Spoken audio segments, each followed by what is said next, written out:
Going to start this off very simply. Jim, I'll come to you first. Is Biden anti-British?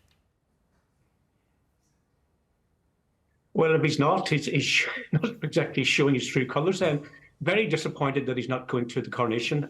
It's traditional for all American presidents to attend that important state event. I have no idea why he couldn't find the time. I think part of the problem is he's simply here to keep the Irish American vote back in the States on his side. Very powerful political lobby. And I think that's the reason he's here, not out of any interest in fostering relationships with Britain or indeed with unionism, just to try and keep that big bloc on board. So, yeah, a wee bit disappointing, to put it mildly.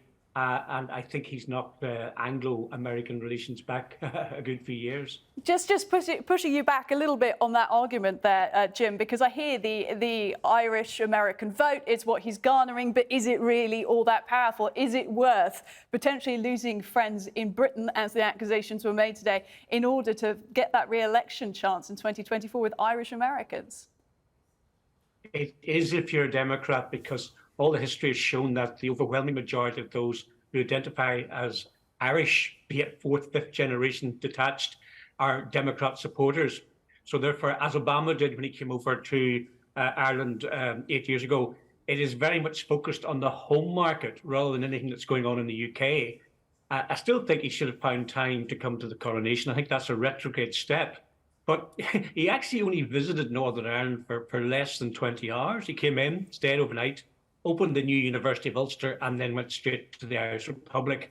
Hardly indicates that he's particularly serious about Northern Ireland, compared to, say, Bill Clinton, who spent day after day here. So, fleeting visit, to put it mildly. Once you see him, now you don't.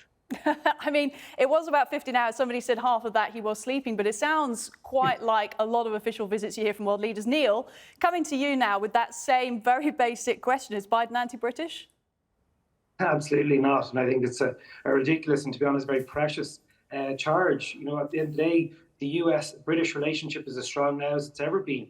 This will be over the next 6 months, we'll see six discussions between the President and the British Prime Minister. We see the US and the UK working so closely together in terms of supporting Ukraine, and the economic relationship is absolutely flourishing. But one thing I think is really important, why Joe Biden is here, is to celebrate, not just mark, but celebrate 25 years since the Good Friday Agreement was signed. And ultimately, the big disappointment is he spent so little time in Northern Ireland because there was no Northern Irish government for him to meet. And that's something that Jim's former colleagues in the DUP have to answer for. Why wasn't there a First Minister or a Deputy First Minister? We have a President of the United States that, going back to his time in the Senate as chair of the Foreign Relations Committee, has shown a genuine interest and knowledge in life across this island. And I think it was really interesting, if you actually listen to the President's speech in University Ulster today, he spoke very warmly about his heritage. Not just his heritage, his family in County Louth and County Mayo, but the fact that his family had British origins, but also, just like myself, is very proud of his Ulster Scots origins.